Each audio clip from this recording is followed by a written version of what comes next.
child, things are gonna get easier. Ooh, child, things are get right.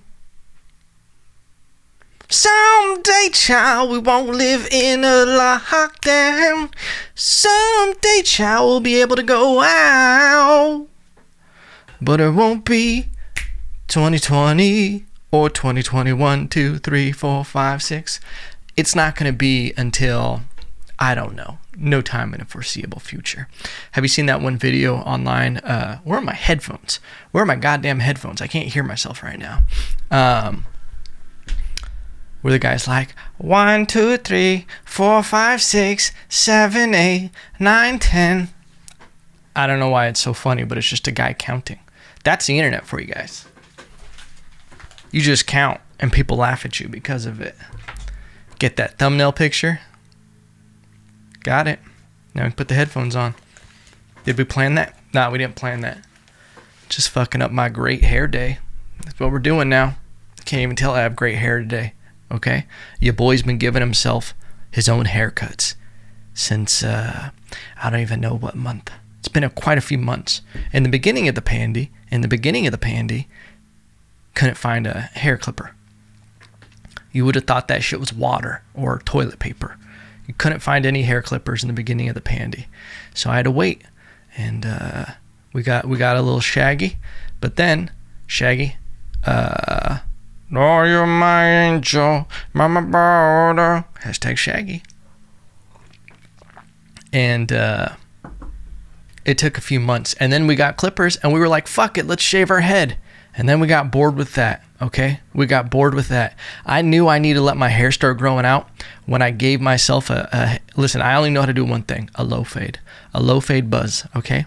And your boy's not even that good at it, okay? Listen, barbers, it's an art form. It's an art form, and you got to respect it. Respect the clippers, okay? And I knew I had to start letting my hair grow out and just go for a different look when I was going to the post office the day after I cut my hair, and some older man, disabled, and he goes, how you doing, son? And I go, I'm good, sir. How are you? And I talk a certain way to older people, very respectful. I let them know, listen, I honor your life. And so I hit him with the sir, and then he goes, where'd you serve? And I'm just like, oh, well, this is awkward. And I go, I didn't serve. And he goes, before that, he goes, I got this thing that you should check out. And he gives me this card. And I'm like, okay. And then he's like, it's a good group of people. And then I was like, okay. And he goes, where'd you serve at? I worked at Applebee's in college, Black Angus, this Italian restaurant, Vinny Vai, Outback Steakhouse. You know, I've kind of done tours all over. But in reality, I just go, I wasn't in the military. And he goes, oh. And then he just looks confused. And he goes, all right, have a good day. And I was like, oh. And then I felt like, because I was like, it's my fucking haircut. I look like I'm fresh out of boot camp, okay? And then I was like, boy, you got this hair. You got you've been called the John Stamos of comedy. Shout out to Amy. And why not, when you're a peacock, you got to let it fly. When you're a peacock, you gotta let it fly. So I was like, all right, we're gonna start growing our hair out because we keep fucking this up. And you're walking around with a head that looks like a stolen valor, okay? And I ain't about that life. I don't need people nodding at me when I go into the post office, signaling thank you for your service, okay? Because you know what's even more sad, makes it more sad. It doesn't mean you don't stay at baseline. You get more sad and embarrassed when people think you're that, and then they go, oh, you're just a regular piece of shit person. Surprise, I was a piece of shit person the whole time, And I ain't about that life, that stolen valor life. No, I'm just bad at haircuts. That's what it comes down to, okay? And you know what? I did serve Applebee's. It is what it is, okay? I did my time. He didn't clarify, did you serve in the military? I could have just kept going. But we lost a lot of good men, yous out there, bars, We lost some chicken wings that were overcooked that we're never going to get back. Rest in peace to all those chicken wings. You know what? One thing that I don't do? There's a lot of food. Once you go to a restaurant, I think, listen, You know how in, South Korea, you have to serve in the military? I think it's the same thing with Israel, that you have to serve in your military. I think, and this is so American, we should have to make young people serve in restaurants just to learn to appreciate it. Because guess what? I can go to dinner or lunch or breakfast with people, and I can tell right off the bat how they treat a waiter if they've ever worked in the food and restaurant industry, okay? And I feel like everybody should have to do this, because I'll see people be rude and just not respectful enough, not realizing the job that these people have to deal with, okay? It is, and you just don't mess. It's like an unwritten rule. You don't mess with people who handle your food, okay? You don't want to mess with those people. And this is from experience. Someone who's worked in the food and beverage industry for, I would say I probably have like 6 or 7 years of experience in it. And you just don't want to do that. I've seen what happens in the back in the kitchen, okay? And I can tell you right now, don't be rude to your waiters, okay? And you're lucky some of them don't know what kind of tip you're going to give them before they bring you their food. Oof, rough.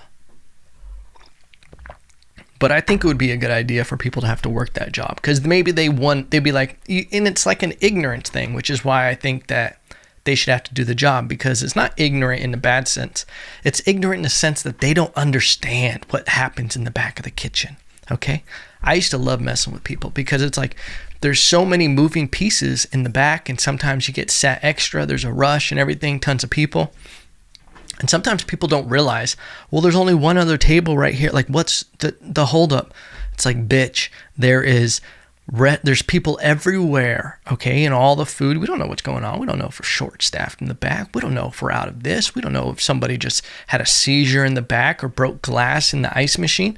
Shit happens, okay? You just got to be like Bruce Lee and just fucking water. Just keep it moving, pimpin'. Okay? Just keep it moving, pimpin'. It's not a big deal. You're going to get your fucking tater tots, you fucking dork. That's the other thing. You can't complain to a waiter when you order something silly. You're like, excuse me, where are my kookaburra fries? Okay, I ordered those kookaburras 40 minutes ago. I'm like, well, sir, you're a grown man who just said kookaburra and are wondering where they're at. It's going to be a little bit longer now. You know? You can't be doing that. You can't be doing that. It's silly. You're a silly person. Oh, man. Crazy shit happens in the back of restaurants. I remember one time I was working at Applebee's. And, dude, Applebee's, if you've ever seen the movie Waiting, Applebee's is exactly that movie. If you've never seen it, that is 100% what goes down.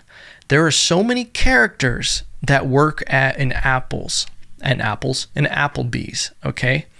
At least when I was working. It might have been during this era, but at the time, this was like this is pre like Instagram, Facebook had just started getting going, phones weren't where they're at, so there was just so many characters and everybody was so involved, and the staff would all, like, people would hook up. Everybody knew each other's drama. Some people were cool. Some people were psychotic.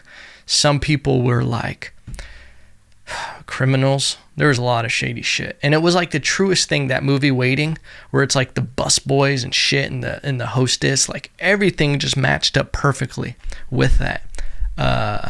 I remember there's so many drug dealers, people just selling pills and everything. I take a pill, I'd make like $50 more on my tips. Could I just be in such a good mood? Just popping a Vicodin before your shift. It was magical. You're just warm and fuzzy, working tables.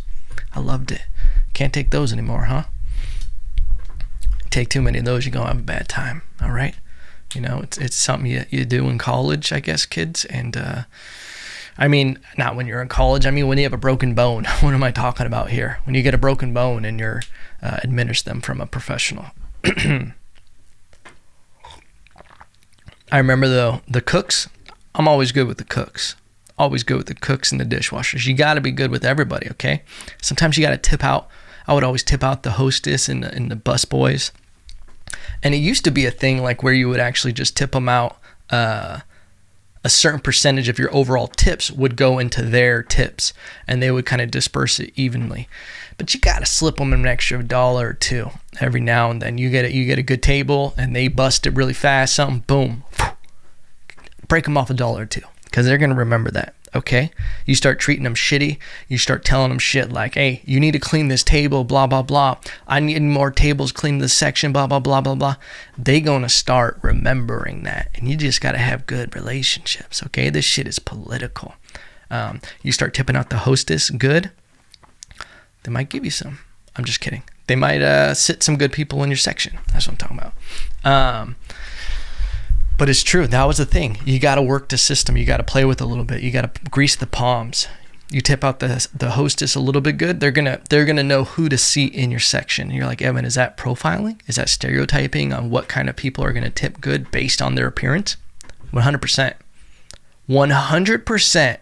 You can tell who is gonna tip you good. Who is gonna tip you on an average basis. They're going to be a decent, like I could probably nail it 70% of the time. Sometimes people just come out of left field, bam, hit me with the tip that I'm like, where the fuck did that come from? I remember one time this dude came in with his kids, and I've had this happen a few times. Actually, no, this wasn't that one. This one was a crazy tip though. I'll get to that other story. We got all day, baby. Birthday week, Thanksgiving week, we're going. Where a dude he was ordering everything. We'll get what kind of appetizers you got? We got this, we got that, we got the yeah, we'll get one of those. You want another one? You want another one? This, and he was buying all the appetizer, and his kids were like, "Oh, okay, I don't care," and just being weird. And here's the thing: as a waiter, you're very good at almost like Hangman or Jeopardy, where not Jeopardy, but you're able to Wheel of Fortune, where you're able to fill in the lines of sentences and words, where you're just like, you can take bits and pieces and put the stories together of what people's story is based on just the small interactions you have with them and what you overhear as you go to the next table. When you're in there in your section, you can kind of start piecing together people's life stories. And your boy, Chismosa. Listen, I'm half Puerto Rican. That means I love some good drama. So I'd always try to figure out like, okay, this is whenever I'd sniff out, I'm like a truffle pig for drama. Whenever I'd sniff out some bullshit at a table, I'd be like, oh, okay, we're going to get to the bottom of this. And what I pieced together this one table, this dude, he was like their long lost father. Like he was trying to get back into their life, and he was trying to show his love and his worth with buying everything at Applebee's. Now, my man might have been too close to the trees to see the forest. That this isn't the way to go. First off, I worked there. Don't take him to Applebee's. Okay, you really want to show off? Take them to Olive Garden. Get that bottomless salad. Get them breadsticks. Okay? It's a family environment. Family environment. Okay? You're going to have a waiter just sit there, fucking give you cheese, as much cheese as you want. Go there. 3 cheeses. Free. But don't take them to Applebee's. And I remember he bought an entree for himself. He bought drinks for himself. He bought drinks for his kids who were like, I think one of them was like in college. And he also bought another entree because he couldn't decide. He was like, we'll get it all. It's almost like some romantic comedy where the girl's like, I don't know what kind of ice cream I want. And the guy's just like, we'll take them all. Like some fucking Pretty Woman or something like that, where it's just like, we're going to take all the ice cream. And she's like, oh my God. And then they go back to his place, and they're like sitting in front of the fireplace, eating just one spoonful of every ice cream carton, like all the flavors. Like only in fucking magical land would this happen. This man did this with the dinner, and he had all the entree. Like he was just like, oh kids, isn't this fun? Isn't this a memory? Remember when Dad bought all the entrees at Applebee's? He thought that was going to happen. But here's the catch. Here's the crazy part. And I don't judge people a lot, but this man did not seem like you never judge a book by its cover. But this man did not seem, just by his life choices and the way, the interactions. And listen, I'm a professional here. I know how to break someone down in a restaurant. This man did not seem like he had an influx of cash to be able to do this. And not only that, at the end of the dinner, my man tipped me something like $67. There was like, he paid with only hundreds, bam, bam, bam, bam, and said, keep the change. Now, either his math was off or he just was trying to show off. It was a baller, okay? And I remember being like, wow, sir, are you sure? And yeah, man, that's all yours. You have yourself a good time. All right, thank you, sir. I appreciate that. All right, kids, have a good night. And I don't know if they're together to this day, I don't know how that turned out for him. I would like to know. I'd have him on the podcast, be like, how did that dinner turn out? And how did you eat all those entrees? Okay. And the sampler. But at least at the end of the day, it was a great story because he tipped very well. Now, on the flip side, hey guys, welcome to the Applebee's podcast. On the flip side, I've been in a situation where people are buying everything. They want the drinks. They get multiple drinks from the bar. And listen, I love working as a waiter. I loved when people started buying lots of drink because you know what? Pop, pop, pop, pop, pop, pushing that bill up. Okay, you get maybe $9 a pop on a drink. That's pushing your bottom dollar up. Okay, if they're any kind of decent person, they're going to tip around 20%. That's standard. Okay, that's standard in the industry. These people start running up the bill. We're getting up. They got appetizers, because that's when I'm like, oh yeah, we're looking good.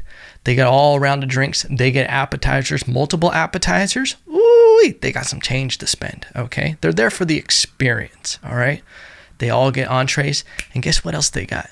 2 rounds of drinks and dessert. Okay, we got a full fucking table here. And I'm like, this is gonna be a good one. This is gonna be a good one. Listen, when a bill starts hitting in the 150 to 200 place, I'm like, okay, we're gonna make a nice little chunk of this. It's gonna be over a 150 night. Listen, working at Applebee's, anytime I made over 100, I was happy. I was happy. That was a great night. Slower nights, I'd average like 80 to 90 in tips. A great night, we were 150 to 200. I think one of the best nights I ever had was around 250. So when you start getting like a $150 bill, for example, just quick math in my head, this is my waiter brain, that's a $30 tip at 20%. You start getting close to a 200, that's almost a $40 tip. Now, if you're looking at an average night, that's like 50% of your tips on one table. Go have a great fucking night. Now, when the bill comes and it's time to pay, I give them the bill. They start getting a little weird. Because listen, you forgot one thing. Your boy's an entertainer. And when I start seeing all these drinks and everything getting bought, it's almost like, you ever seen the street performers that are the robot and then someone puts that tip in there? They start fucking dancing, baby.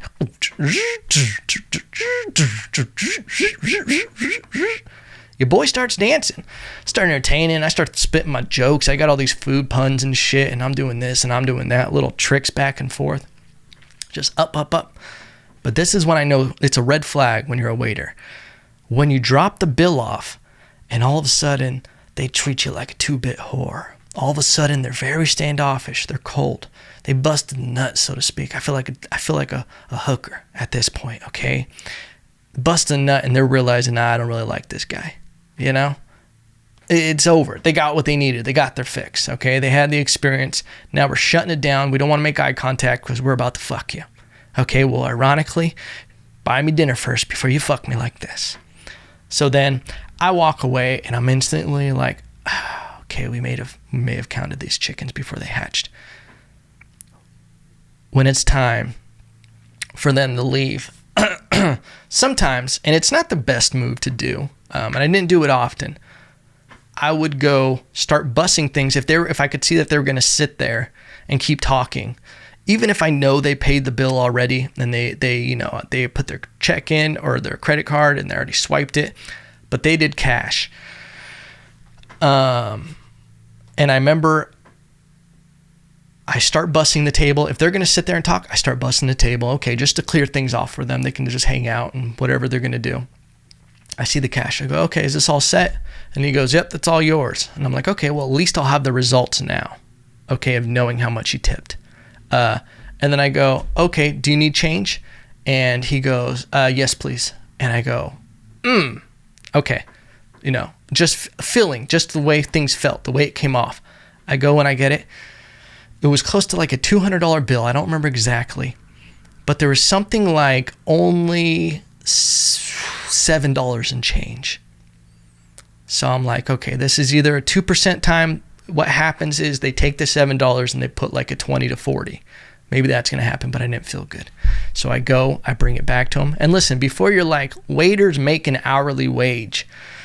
Barely. No, they fucking don't. I don't even really remember getting real paychecks. Like, it wasn't a lot of money at all. Like, we worked basically for tips. And it's like, when you provide a good service, you should get compensated for it. And it's like, this is the industry. And you know what? Fuck you. I don't have to defend my position to you. I just say that because I read comments of people saying these kind of things whenever waiters are talking about shitty people. Like when people show like a bill, a receipt with no tip and a little note, someone always comments, they work hourly. They shouldn't be compensated with tips. I don't make extra tips. I'm like, well, that's because you chose a job at Walmart. Okay. Relax. And all that means is that you're the person that doesn't leave tips. But I take it back to him. These people, this dude stands up because I can see the guilt in his face. He's like, I know you just street performed for us. There's a couple dollars on the table. And when I say a couple, not exaggerating, there was like $2 just right there in the center. And he goes, that's for you, man. And he goes, I'll be honest with you, man, money's really tight right now. And this is the best we can do. And he just holds eye contact with me, just looking at me like a fucking frog. And I just go, all right, man, you have a good night. Thank you. Because what am I going to say? What am I going to say? Hey, maybe you shouldn't have gotten 8 drinks in total for the table. Maybe you shouldn't have gotten rounds of samplers. Maybe you shouldn't have got that dessert. Could have went to Thrifties. You could have saved so much money. You could have went and did that fucking ice cream scene from Pretty Women and had it at home. But it baffles my balls when people tip like that. Baffles my balls. People be wildin'. I also had someone try to dine and ditch on me. I don't know if I've told this story. But it always gets weird. I've had multiple people dine and dash. Did I say dine and dip? Dine and dash. Dine and dip is cool. But it was in daylight too. Don't fucking try dine and dash during daylight, especially when you see me in college as your waiter. Listen, your boy was fit. That was during prime college swimming years, okay? Fucking athlete, college athlete, okay? I go to a swimming, the school gave me per diem. Put $40, $50 in my pocket for Gatorade and shit. Bam, that's yours, Evan. Hold on to it. But I remember these people, and they were overweight. Now, that has no correlation, but I'm just painting the picture of me being more athletic to them. Because guess what? Your boy's also Puerto Rican. And you know what that means? I don't like getting hustled, okay? I catch you trying to hustle me, I'm going to chase you down. And that's what I did. They got a bunch of drinks. I remember, and that's one thing, don't overeat if you're planning on dining and dashing, okay? I remember they got Bloody Marys, and one of them, and I could sense it before it was starting to happen. Time for the bill, they stopped making eye contact, because you know what? Their game has just started, okay? They just said, hike.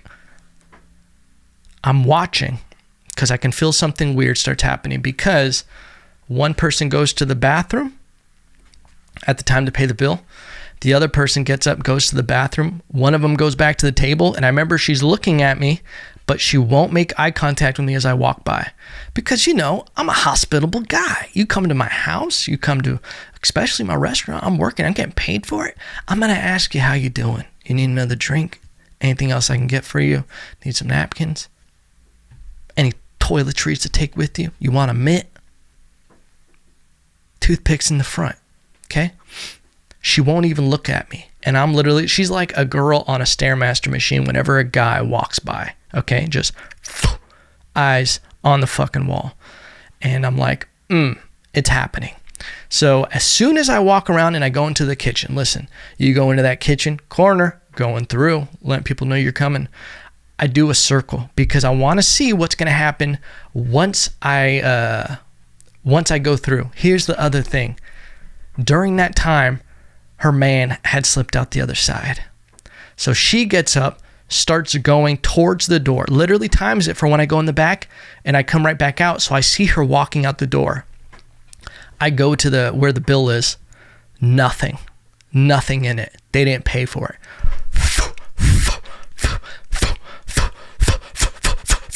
Hey! I give them the crazy yell. They both are shocked. Ah! He's at the car. They're literally getting in the car. And I'm like, your bill, you haven't paid it yet. And he's like, oh, honey, you didn't pay for it? No, I thought you, Now let's go back inside. They literally were so panicked and they were embarrassed and they wouldn't even look at me once they were at the bar. And I just sat there. I was like running their card and shit like there was it was a scam. And it worked, but you got to pick a better mark, if you want to try to get someone for all their shekels, all their hard work. Just don't disrespect people like that, I had other topics to talk about, but we just almost did 30 minutes on fucking waiter. I didn't even plan on talking about that. How did we even get there? I don't even know what I was going to talk about. Fuck it. We just did it. We got to go back and figure out how I got on that topic and how I just spent that long on it. It was a good time though. I honestly do think everybody should be a waiter at least once in their life. You got to do it. It's great for you. And it's great money. If you're in college and you're looking for a substantial, good paying job, be a waiter. I had no idea how good of a job it really was. Sorry, I'm dying right now.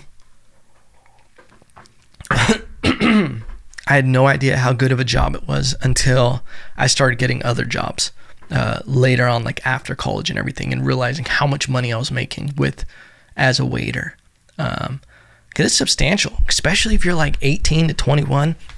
You make a nice little chunk of change. I remember I was like king of the castle with my roommates. We'd go to fucking, what was it? It wasn't Blockbuster. It was Hollywood movies. And we would go to Hollywood movies. Man, that's an old reference. And I'd be like, they'd have these deals for, it'd be like 5 movies for like $25 DVDs. This is when everybody had their fucking DVD collections. And I'd be like, everybody pick a movie. I was like the father. I was like, you pick a movie, bam. I remember I bought a baller ass fish tank in college. People would come over and be like, the fuck is this baller ass fish tank just doing here in a college apartment? Your boy just had it like that in college, okay? It's making great money, didn't have a lot of overhead. I just buy whole chickens and eat that shit for dinner, okay? Whole chicken and fucking loaf of bread like I was Aladdin. Just eat that shit. But that's why I suggest. If you're a young person, you're trying to make some money quick, become a waiter. You put away $600, $700 a week, easy, cash. I remember I would go to the bank with a fucking pocket knife because I had like a couple grand in cash. And I'd be like, ain't nobody getting this shit from me. Pretend I was like fucking Pablo Escobar depositing that much cash. I'd look behind me if I was at the ATM at the old lady. I'd be like, don't fucking think about it. Because again, athlete was ready to handle that problem. Crazy. It is, let's switch topics. It is Thanksgiving week. It's going to be a weird one, okay? Obviously, families aren't going to be together, or at least in some sense of the guidelines. And plus, I just think it's smarter. That's the thing about the issues with these strict guidelines, especially when you see Gavin Newsom not listening to them at all. That's got to be the worst thing. When you don't listen to your own advice and you don't practice what you preach. Listen, there's one thing that made me a more disciplined person is when I became a swim coach. It made me a more disciplined person because it wouldn't let me be a hypocrite. And it's just one example of it is whenever I'd be coaching kids, I coached high school swimming. When I would coach them, I would never let them breathe off the wall. So you do a flip turn, you push off, you got to take 2 strokes before you take a breath because it's less resistance, there's less drag. It's just a better technique. Ever since I made those kids do that, I refused to let myself do it because I knew I had to be an example to them and also to myself. And then when you see someone like Gavin Newsom, who is preaching so fucking hard about the mass, and you come out with the most strict guidelines for Thanksgiving, and you're over here going to dinner indoors with like 10 fucking people, and you're all sitting around close in a circle. It's not a good look.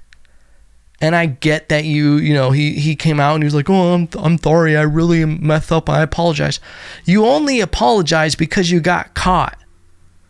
Just like your aunt, Nancy Pelosi, got caught in a barbershop or some fucking Crypt Keeper hair salon. And what did she say? I was set up. No one told you to not wear you didn't say no to taking your mask off indoors. And you came up with these policies. That's what's so hypocritical about it, is these are your rules. No one else told you to do this. You made them. Families can't see other family members, especially during the holidays. There's people who have lost family members. The holidays are a very hard time for some people. And you're telling them that they can't see their family, that they need to limit this. And when you start doing bullshit like you need to only eat outdoors and only allowed to go inside of your own house and use the restroom if it's constantly sanitized. But then you're going to go out to dinner with 10 people and not wear a fucking mask. You got to practice what you preach. Just a little bit, okay? Just a little bit. And that's the thing. I think guidelines are great because there's there's a real problem. There is a real problem. Cases are on the rise. Hospitals are going up. I have friends who are traveling nurses. I see what they say. I talk to them and it is real, and there is a rise in cases and surge in hospitals. And there is an issue, and there should be stricter guidelines, especially for the holidays, because you're usually going to have different generations getting together. I know a bunch of people who are younger who still train jiu-jitsu and still work out together, and they post about it. Totally fine with it. Why? They're healthy young people and they're just around each other. I'm hoping, if you're going to do that, be responsible, totally fine with that. I get it, but there starts to be a thing where it's like, yeah, maybe around the holidays, we should be a little more responsible because we're proactively, we know we're going into this where you're going to be around your grandparent who might not have such a robust young immune system as you. They might be susceptible. That's all we got to do. Be smart. But when you start telling America, the land of the free, the home of the brave, give me death or give me liberty or something like that, when you start telling people, okay, you have to take your mask off, take a bite, and then put your mask back on. You can only go in that house and go pee if you sanitize it right after. You know what I'm going to do? If Gavin Newsom came here and told me, eat your fucking turkey over there. You know what I'm going to do? I'm going to eat my fucking turkey right in his face. Hey, only go in the bathroom, and you can only go in the bathroom inside if you sanitize it before and after. You know what I'm doing? I'm pissing all over that goddamn bathroom. I'm sorry for everybody else at the Thanksgiving meal, but I'm pissing all over that bathroom just to prove a point. Listen, one of the things that's ingrained in me is the contrarian. I'm sorry. It's just in me. Okay. I don't like being told what to do. Especially if it doesn't make sense and it's coming from a hypocrite. I'm sorry. It's in me. It's in me just to go, whenever people start being so heavy towards one thing, I'm like, there's something else going on. We got to figure it out. Okay. And the same thing with these lockdowns. There has to be a better way. You know what it is? You just got to hit them with the R-E-S-P-E-C-T. Find out what it means to me. R-E-S-P-E-C-T. Dun dun means to me. Oh, baby. that's what we got to do. We got to find the right way to do this. Now there's a mandatory curfew at night. And some of these things make sense. I get it. But I don't know. Am I out past 10 usually now? No. Listen. No, I'm not.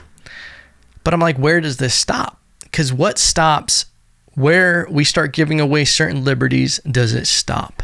And this might be, sometimes I look down the road too far on a path that we're never going to travel. But it's still worth a conversation about it, right? Where does the path go when we're one day being like, okay, you now have to register every day. You wake up, you have to take your temperature, and you have to put it into this app. And if you have a temperature, you can't leave your place that day. Where does that stop? When people have to start coming into your home because this disease, this pandemic starts becoming bigger than your own individual liberties, And this is where I think if people are just smart and we stay realistic and people's are self-governing, I think that's what we need, is people to be more independent. And it doesn't fall on the government, because a lot of people want handouts. A lot of people want to not have to be responsible. People aren't going to make the right choice. There's a lot of dumb people. But I think there's an issue when you start looking at the government getting too much power. The government is supposed to work for us. We're supposed to be in charge of the government. That's what the voting system is set up for. But it's not working like that. We're giving the government a lot of control over us. And when you start thinking about that, the government is just made up of individual people. These people have power. And if by nature you want to be a politician, it means you're willing to be a shitty person, especially if you get far into politics. You're usually a gross person because you've taken handouts and you've taken all these deals and everything to be able to get to the point of having influence. Now, I'm sure there's a couple 1% of the 1%ers out there that are good people. But by nature of the game, you can't get very far unless you're willing to make deals and grease palms, okay? You're willing to jack dicks and DJ, I don't know, a non-disrespectful term for a woman's genital area, so we're not even going to go with that. Willing to jack dicks and smash cats. Wow, we're back. So I think that's an issue. And the point I'm making with these people, when you got a bunch of shifty characters that are power hungry and they're already like in this system and they've shown they're not good people, they're just going to give power back. They're going to go, okay, that's all taken care of. It's going to be something else. And obviously, I'm not a doom and gloomer, but it's like COVID-19 won't be the last thing that has this effect. When people realize there's opportunity here, people are going to capitalize on it. When you start seeing all these companies, especially now that all these vaccines, you're starting to hear about how much money is going to be made by these companies who are selling these vaccines to the countries. They're in the business of creating pandemics, of having this be an issue. They're not doing it out of the good of their heart. They're excited about it. It's going to be a great thing. What's going to stop them from pushing into the media the next thing? Okay. Listen, if I was a vaccine creator, one of these companies, and if this jumped and this happened and this was able to spread, we'd be able to create another vaccine. I know we're almost getting into a little conspiracy area, but I'm saying that's not out of the realm of possibility. You create a problem because you sell the solution. Bars. Tinfoil hat bars, ladies and gentlemen. We are back. All I'm saying, in the great words of Eddie Bravo, look into it. Look into it, okay? Tower 7, okay?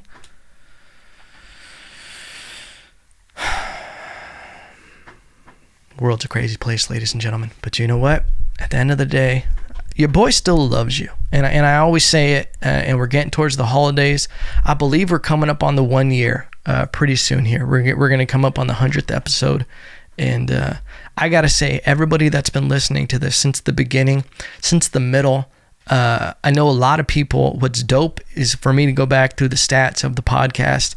I got to say, it means so much to me. And it's silly because I know I say it all the time, but I really am so thankful to everybody who listens to the podcast. Because I see in the statistics that I'll get a new listener and I'll be able to see that they went back and listened to like 15 episodes over a week. And I'm like, that's insanity that someone is giving me their time like that. So I appreciate you. Thank you so much. This is my birthday week. I'm going to try to I don't know what I'm going to do on my birthday. I'm trying to figure out something, okay, for the podcast. But if you can, like, comment, subscribe. It helps with the podcast. It helps it get pushed up. If you haven't left a review on iTunes, I would love it so much if you could go and do that. Tell Joe Rogan. I don't know. I'm sure that would help. But no matter what, I hope you guys have a great week. I hope you guys eat some great food. And we'll see you Wednesday for my birthday. And remember, no matter what, I still love you.